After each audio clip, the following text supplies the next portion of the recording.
Hi, this is Brian Cush of the Herald News, and this is my interview with Sean Bailey, game designer for MLB 2K11, which will be in stores on March 8th across multiple platforms. And the first thing Sean and I talked about was the emphasis by the team to make MLB 2K11 a better-looking game overall. We really wanted to gather as much feedback as possible across, the press, the message boards, the consumers, people in-house. And one of the things that, one of the consistent themes that we needed to improve, in addition to fielding, was the overall look of the game. So we added we redid our player models to match the different likeness of different body types. A guy like Juan Pierre and a guy like Prince Fielder, we didn't nail those extremes, historically how we wanted. So this year, we made a conscious effort to really bring out the varying body types in the player models. Okay. So that helped with the look. And then we had to, we redid a lot of our faces. We made a lot of our players look, a lot more like their real-life counterparts and added new facial animations. And then even the stuff like the names, the stitching of the names on the back of the jerseys and the numbers on the back of the jerseys, we even redid those to try to make those look a lot more realistic as well. And then the lighting around the stadium. The lighting looks more realistic this year. You'll see that the time of the day is more obvious and the shadows play a factor in the field. So it's definitely a big push this year to make the game look better in all the little ways that, help it come together as an overall experience like you're in the park. Now, Sean, you mentioned the fielding, and, past years, that's always been one of my biggest complaints about the MLB 2K franchise was the fielding, and you guys, again, put an emphasis on that this year. So what are some of the things that would have happened in previous years that won't happen this year? I like that question because we have plays around the office that we call 2K11 plays, whereas everything that happened animation-wise and physics-wise couldn't have happened in 2K10. An example of that recently is, there's new hit types. If you poorly time a power swing, it has a chance to produce an infield fly, or if you poorly time a contact swing, it has a chance to produce a chopper. Okay. You won't get those when you time it well. So we added these new hit types, but we didn't want to randomly have them happen. We still wanted the gamer to be in control and control his or her own destiny. But a 2K11 example plays, you hit a chopper to third, and the third baseman charges it and does a bare hand pickup and fires it, and maybe it goes over the first baseman's head or bobbles it. But we shot new animations for different types of players, for different positions, and errors, bobbles. We really wanted basically everything that could happen.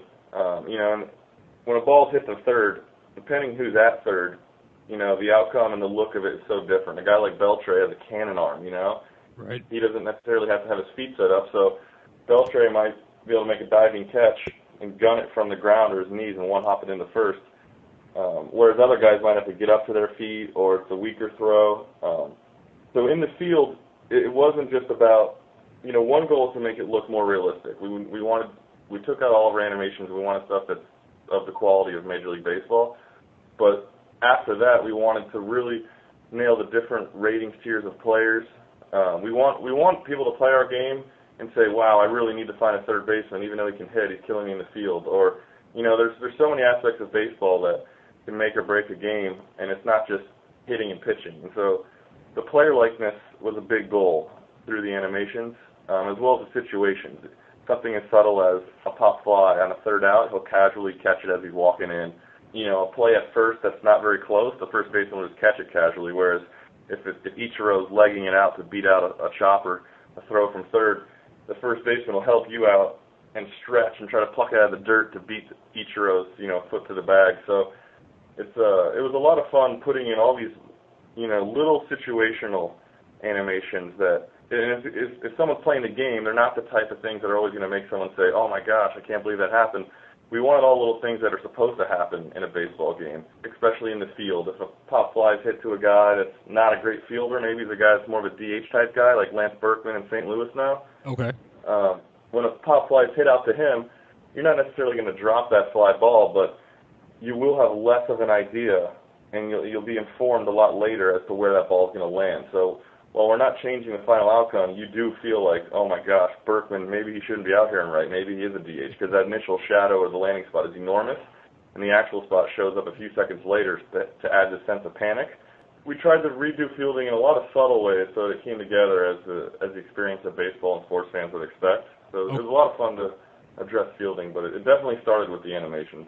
So are you saying now that when I start my season with the Cubbies, I'm going to have an adventure in left field with Alfonso Soriano? So that's realistic too. So it's going to be a lot harder. You will, and that's a great example because for the first, at least in my experiences, I finally feel like I have tough decisions in franchise mode. We have a Cubs fan in the office, and he was just encountering that same predicament you just brought up. He in certain parks, when the Cubs go on the road and they play in some of the bigger NL parks, you really start to wonder, is Soriano's bat worth playing in left in this giant park in San Diego or San Francisco? The gaps are huge. And so for the first time, we have this decision to make just based on little things we did to make the fielders feel like themselves. But Soriano's a great example. He's kind of like Pat Burrell's another one on the Giants. These are guys that you lose a little pop if you take them out of your lineup, but then if you leave them in the field, there might be, a routine single might be a double because they couldn't get to the line in time. So you'll definitely feel the strengths and weaknesses of your players, not just at the plate. So we're excited that it kind of spans all areas of the sport of baseball now. Yeah, and maybe next year for 2K12, you guys can add dugout fighting for the Chicago Cubs, which seems to be oh my God! You know what? So I missed this. I saw the ticker on MLB Network. Oh man, it sounded wild. I guess they just finally got fed up with some errors and. Exactly. So I was gonna say my team's gonna be very error prone with Soriano and Aramis Ramirez and even Starlin Castro. He has potential, but he's a little shaky in the field because he's a young guy. So it's gonna be an adventure this year. But anyway, enough about the Cubs. I wanted to add one thing. I noticed I was playing the demo and I noticed on a stolen base that it was like a slow motion camera. I don't think I noticed that last year. Is that new for this year? We tried out a couple of those cameras last year on steals and home runs, but this year we just built on it and took some better angles and some better slowdown. Like you'll see the same thing if you hit if you hit a home run that's landing in the first few rows. There's no presentation tell. We don't want you to know it's gone. We want it to look exactly like it looks when it hits the wall. So we hang back with the batter, and you have to kind of watch it leave off the bat. Okay. But if it's an obvious bomb, way deep, upper deck or game winner.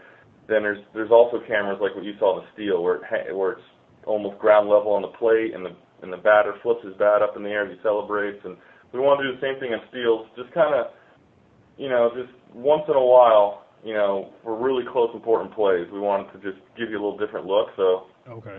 We did have a few of those last year, but we definitely built on and added a lot more cooler ones this year. Yeah. See, I never steal, so I really wouldn't know unless someone steals against me because I play as if I have a team full of Aramis Ramirez's and Paul Konerkos. I never steal. I play as if I got a bunch of slow guys on my team, so I'll probably only see that when I'm getting, the guys are trying to steal against my team. Those cameras are cool because they, a lot of those steal animations, the tags this year look really good. We reshot all of our tags. The tags, as soon as that ball's in the glove, he's coming down to hit the runner with his glove. So I think those replays look even better this year just because the tags have such a sense of urgency. It's how a second baseman is supposed to look. It's obviously our goal, but it really comes across better when you see those slow-mo shots on the close plays. We're joined by Sean Bailey, game designer for MLB 2K11, which will be in stores on March 8th across multiple platforms. Now, Sean, I wanted to talk a little bit about the My Player mode for MLB 2K11. Made its debut in last year's game. Very popular mode for NBA 2K, now part of the MLB 2K franchise. Can you talk about some of the changes or upgrades you made to the My Player mode? Yeah, My Player, going back to what I was saying about the animations, since everything in the field now is driven by ratings on what animations they play and what balls they can get to, and that comes across even more so in My Player because, as an RPG mode within a sports game, leveling up those points now isn't just better results, but it's better looking when you have good results. So, I like My Player a lot more this year because as I'm adding points to certain ratings, I'm seeing different animations become unlocked. And in addition to that, there's a lot more new goals. We added a lot more clutch moments, and it's not just about being going for stats and crushing the ball every time, but if you're doing whatever it takes to help that team win, you can also progress. Or if you're not doing what's helping the team win, and you're not hitting a lot of home runs and a 300 average, another way to get better is just to perform in the clutch games. So there's a lot of different avenues you can take to become a great player in your My Player career. It's not just about going for stats. if you're following the goals, and maybe it's just move a runner over, or with pitch count being such an emphasis for your opponent, maybe it's just take 10 pitches, foul a bunch off, try to wear his arm out regardless of the outcome of the at bat, and you can get points for stuff like that. So it's not just about being a twitchy gamer. You can literally do the little things in baseball to help teams win, or just perform in clutch moments to get better. So it's a lot of fun having different ways of making your guy better. There's a lot of different styles of gamers, and some guys play an hour a week, some guys play for all I know 40 hours a week, and so we really wanted different ways to kind of get to your end goal in My Player.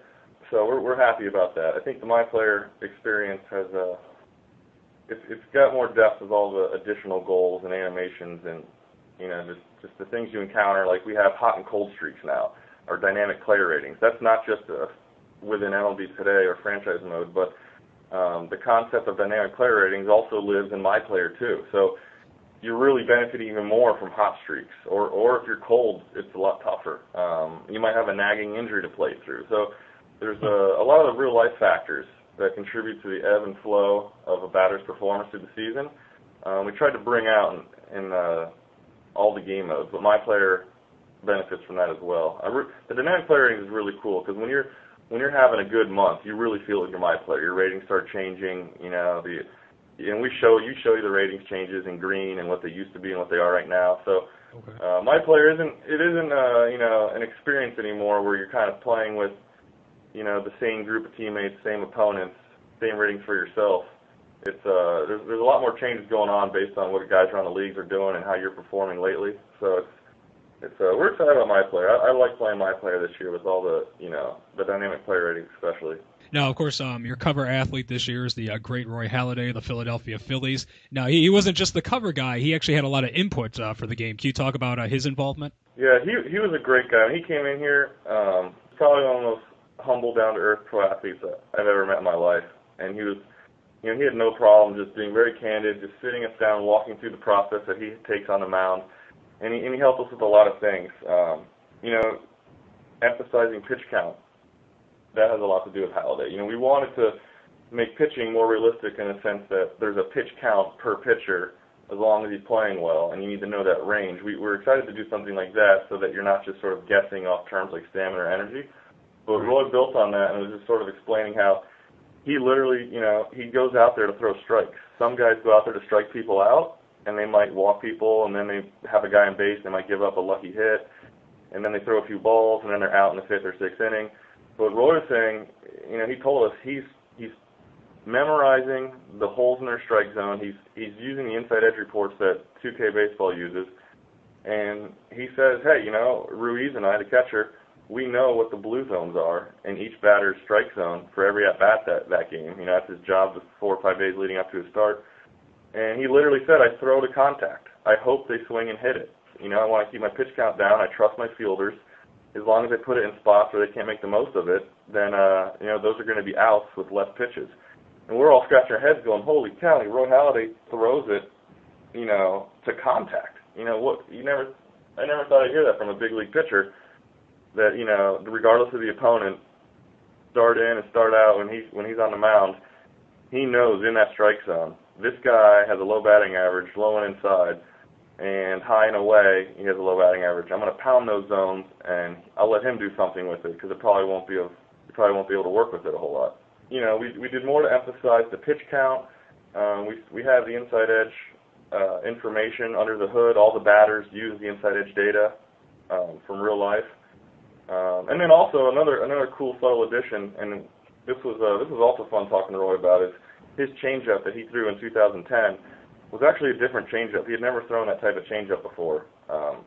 It's something that's relatively uncommon around the league. Some of the league aces are doing it. It's been the staple of Lincecum's strikeouts. It's called a split change, which is essentially a split fastball, but it's gripped so wide that it's slow enough to be a changeup, and it dives down and away from lefties. And Halladay started throwing that as his changeup for the first time in 2010, and I think it was something like he threw it 10% of the time, but before 2010, the most he'd ever thrown a changeup in one season was about 5% of the time. So it was a pitch that he really believed in, gained confidence in, and it was a pitch that we didn't have in our game, and it's not really a household pitch, so to speak. Not a lot of people, talk about this pitch. And so it was cool to get it in our game and talk to Halladay about how it should break and, how fast it should go and, what its effects are on different batters. So he helped us get this new pitch in the game that guys like him and Lincecum have been dominating with. The split change, huh? So what would be the analog motion for the split change? Is it difficult, or is it pretty simple? It's difficult. That's the cool thing about our game is that the degree of difficulty to throw a pitch in real life corresponds to the degree of difficulty to do a right stick gesture for that pitch in our game. So right. The 4-seam fastball is the easiest pitch to throw in real life. So in our game, we simply go to 6 o'clock, then up to 12 o'clock, just down up. But the split change, you got a lot of nasty movement. It's really tough to read for lefty batters. And so what you do is you point down to 6 o'clock. When the meter's almost full, you rotate around counterclockwise and stop at about 10 o'clock. It could be reversed based on the handedness of the pitcher, but it's essentially going down and around to about 10 o'clock.